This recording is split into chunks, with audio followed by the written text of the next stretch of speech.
ลุยน้ำมากน้ำห่วยไปเอาอะไรตะกี้พออยู่บ้านบ่ค่อยมีเลยไปเอาอยู่ดงเก็บเอาอยู่ดง ถ้าเข้าร้ายมาปักขึ้นเลือกทอดนั่นจุ่มนั่นแหละบดทีบ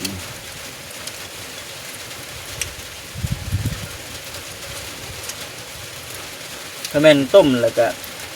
มันรสชาติมันสิคล้ายคือกันกับในทุดินนี่แหละเนาะค่อยว่าได้สบายดีปะลุงนะ ก็จะเห็ดแทบบ่าวทำลายขั่วในมะก้อเต็มหม้ออันนี้ลึกเลยว้าวอย่างเห็ดแทะนี่ เคยกินบ่ ขั่วเอาว่าแซ่บนะ จักแหละ ฮะ เคยลองเถื่อ ลองมึง ลองเบิ่ง สบายดีเด้อเนาะ ลองเบิ่ง ฮะ ไปยังไง ปอด คือในนั้น มันไปคบกับดินแห้งเนี่ยเนาะแกหิว สิบดีกว่าปลาถึงเบ็ด เราแกก็คุยเรามันก็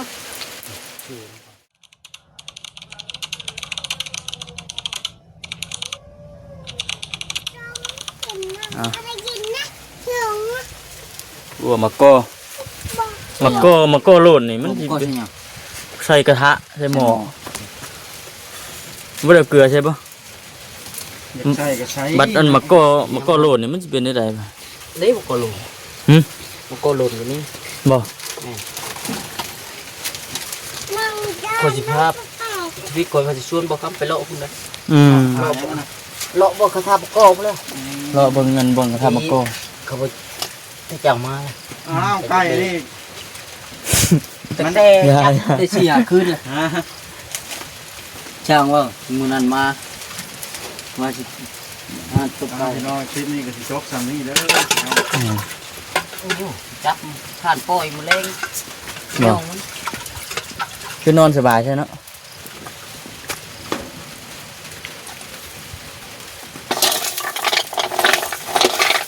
วัวมะกอ ซุ้มไผ่นี่ซุ้มไผ่เขาอีกก่อนบ่บอส เจ้าได้เคยกินบ่นี่ ก็ต้องกดก็คือ แกเบาตำลายยังบ่เคยกินขัวเทื่อ จังว่าแท้ เอ็ดมั้ง นี่แต่ต้มมาแล้วเนาะบ่ของละ แม่ ยันบ่สุก สุกมันฮ้อนมันก็สุกแล้ว ใช้น้ำบ่ น้ำหน่อยหนึงบ่ บ่ใช่ได้ เนาะรุ่นเบิ่งอ้าวฝนแห้งเขาได้อันนี้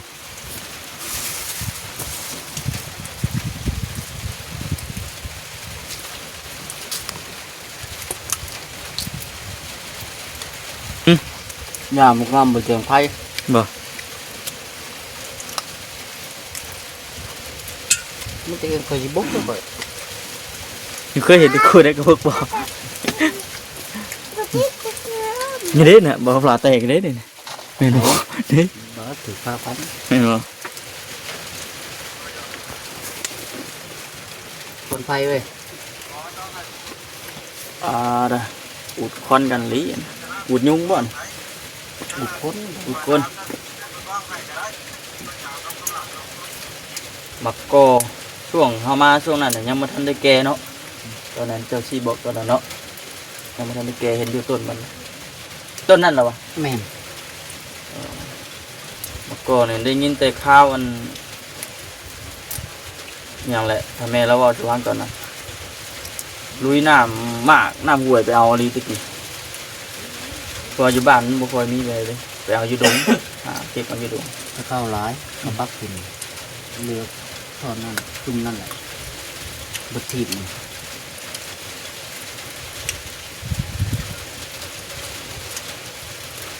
ถ้าแม่นต้มแล้วก็มันรสชาติมันสิคล้ายคือกันกับในทุดินนี่แหละเนาะค่อยว่าได้นี่เขากินดิบแล้วมันแบบใดแบบหนึ่งมันจะมันสิมันบ่หอมเหมือนกัน ต้มบ่ฟังนะต้มบ่ฟังนะ น้องบอกว่าพูดมาตามที่เคยได้กินนะรสชาติมันสีคล้ายกับมันในทุดิน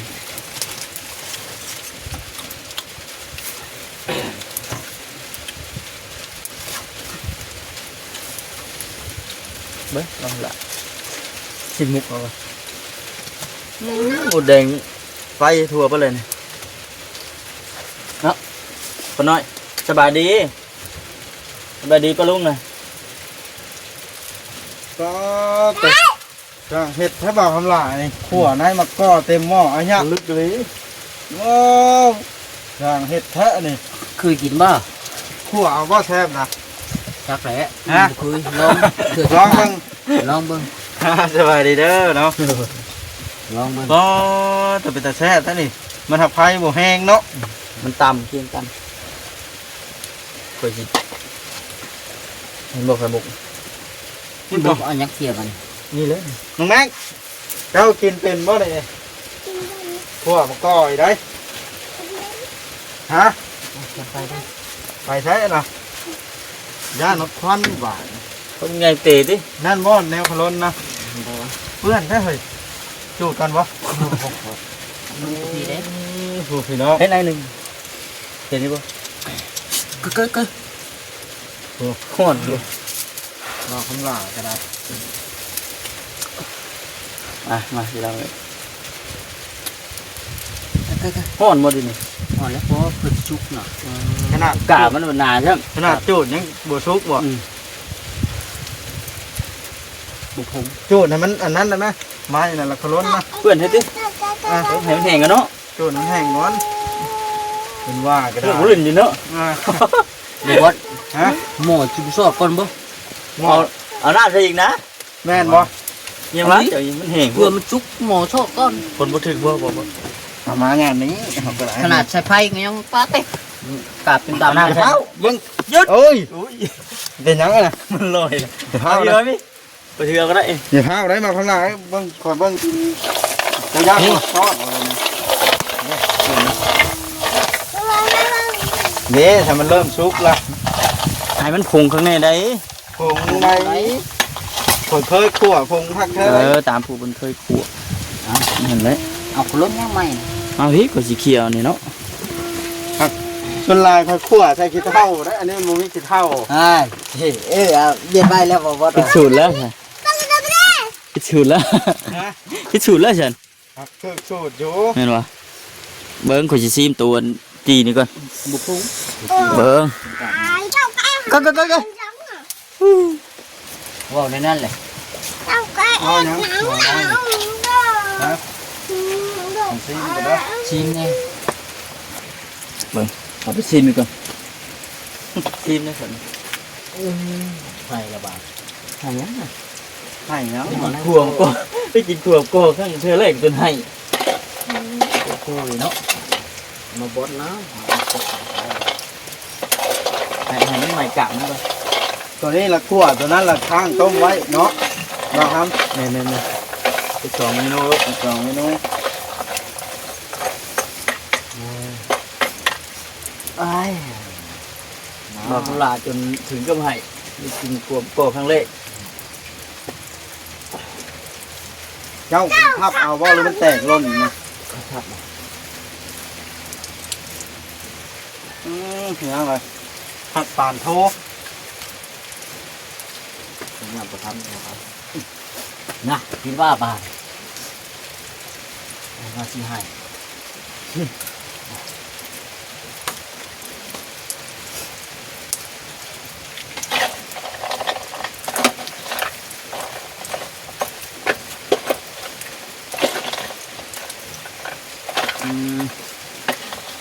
เนี่ยน้อง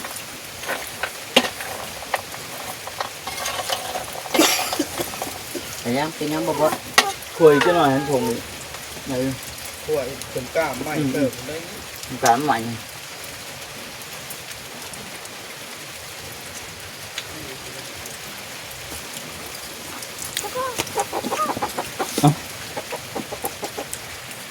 เลิศฮะ เป็นยังไง ปอด เป็นอย่างนั้น ท่านไปคบแกหิว สิบดีกว่าป่าถึงเบ็ด แกก็กระโดดมันก็ เป็นยังไงได้กินครั้งแรก บุเซฟบุเซฟ ฮะ บุเซฟ สู่ชีวิตดีเนาะ ใช้ใช้จุ่มเจ้าก็ใช้จ้ะจุ่มมา โอ้ ยังเบาลิ โอ้บอกกินเบ้ามาก็นี่ ไม่ว่าจะเอาไปกินอยู่พุ่นละแผ่นมันหักเผาขั่วชื่อ ชิมชิมนี่ อยากจับซุกแล้วก็จับใส่ถ้วยเฮ้ยลูกเอ้ย มันว่าอย่างไรมันใหม่ก่อนมาจัน ดีนะ มันใหม่มันกรอบ อันเดียวมันก่อนมันแค่เนาะ มันสิสุกมันสิบดก้อน ชิมไปดิ เพราะแผ่นทั่วทงนี้ได้ทั่วทงนั้นเลย เทียมาว่ามัด สิต้มมาบ่ เทียมาคือต๊กโตกเลย นี่นะ ก็อีกคือต๊กโตก เจิดนะว่ามันมีชาการสร้างคนคือกันได้เนาะ แม่นนะ เดี๋ยวมือก็ล้นบาทอาหารนี่เฮ็ดโหดแท้ เอาบ่วงตัวอำลายมันบุกทุกสิเบื่อได้ง่ายได้นี่ไก่ มีห้องได้เนาะ ก็ไม่ร้องนะ ไปพอนั่นละ พอแล้ว ห้องนั้นลงอีกห้องหน่อยพอ ต้มมาบ่ต้มไว้ไปยังบ่บ่ต้มไว้นะตัวนี้ ต้มเมา แล้วแต่ เห็นว่าบ่เขาหลาเมื่อยเที่ยวมาล้นน่ะ มีอาช่วยมาจับใส่ขวดจานทุกได้ฉันเดียว ว่าซุปเลยได้ ทุกแล้วสามีล่ะ ไปแล้วไก่ข้าวปุ๋ย โหดเหลือเนาะ นี่ก็ฮอดสิออกจากเที่ยงพุ่นแหละลงไปยังน่ะจักแต่งเข้ากันน่ะบ่ เป็นไผ่ได้ เออ ไข่ได้หนึ่ง เพื่อบอกกระชามอยู่แน่เลยก็พุดลงได้บอกว่าพอแล้วไว้มาเจอกินอยู่นี่นะครับเพื่อนแล้วนั่งถึงไทยนี่พองั้นมันดิบตัวนั้นขวดไอ้นี่ ขอเสียหัวไปไหนทุกได้ โอ้สนเป็น10เดือนบ่ครับล่ะ มาอันเอาถ้วยมาแบ่งมาเจอครับมันลูกเชิญ ไปเดี๋ยวกินได้ มาลูก เดี๋ยวนี้เจ้าจะกินตัวชุกไหมปะโอเคสนะไปไปห่มนะครับ ก็เพียงกินข้าวก็เพียงลูก ไม่เกิดนั่น กินข้าวเลยก็ ยังไปถอยกินละมาแม่น แกงไม่ไอ้เพียงวันนี้ เติมมาเล่นมันนี่มันบนนั่งเนาะ เดินเร็วแล้ว อ่ะพี่น้องเนาะอุปกรณ์สุกเลยก็มานั่งกินอยู่นี่แล้วบัดนี้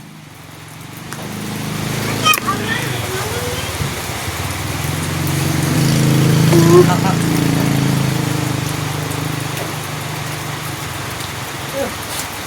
ับ แล้วมาไม่ต้องไป ก็ นี่ เล่นไม่ค่อยกันเลย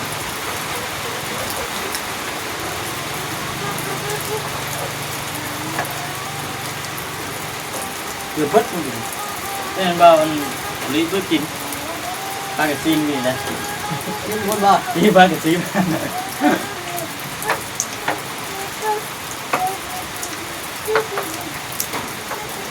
ทีมโหดเนาะโหดทีม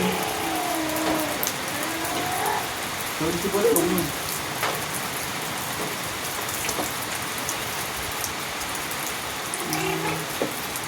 ให้ใหม่กันหน่อยพอดี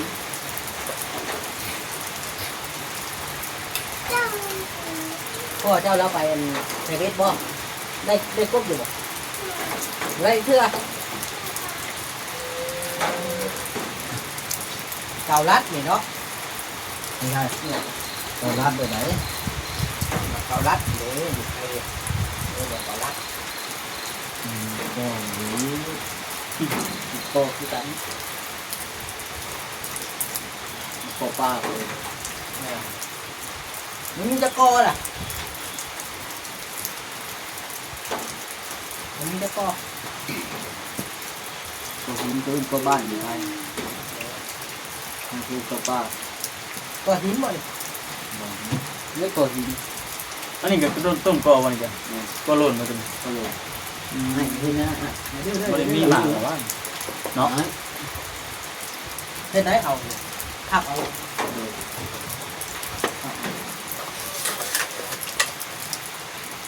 แต่ว่าเพื่อถึง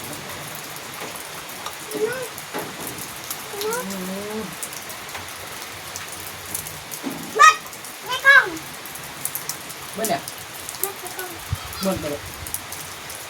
เมื่อต่อเอาละดูกันหน่อย อินเลยบอกว่าอย่างไร อินหรือบ่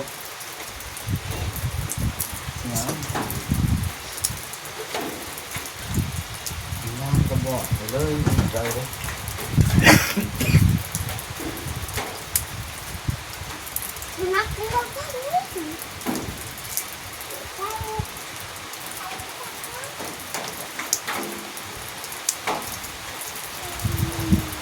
เนาะ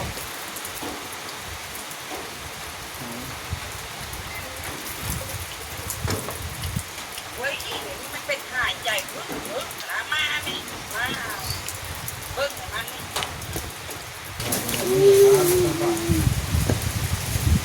ดำเนาะ เขามาติดตามอาการอยู่น้องเอาดิ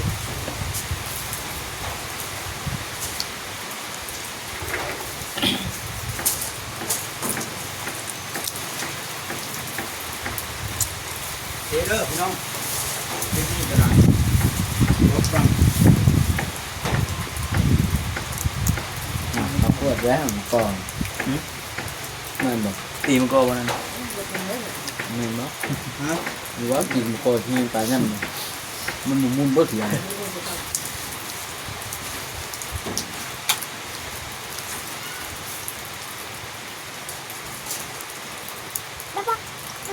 ไปใช่ ไปใช่ เมื่อชวนไปสิ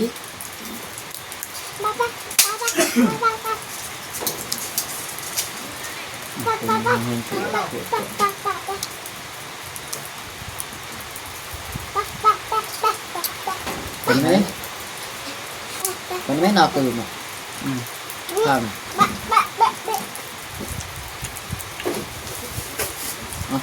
ป้าแต่พี่น้องไอ้น้องทำมาทำกันมีแต่ว่าสีอันเมื่อป้าก็เด้อ โดย เมื่อคือกันได้คอยก็ได้มีแต่ว่าเมื่อหน้าเมื่อไหน โดย มาดินมาเยี่ยมมายามใหม่ เออ เนาะ เดินทางตลอดปลอดภัยแต่เห็นชาวต่างทางยิบเมื่อพ่อ นั่นเหรอเมื่อตอนเมียบ่ เมื่อก่อนเมื่อเฮ้ยเด้อสาวย่างจากทางยุบเมื่อน้ำเยอะเมื่อตอนเมียเลย โอเคพี่น้องไอ้เนาะมาคำละ สวัสดี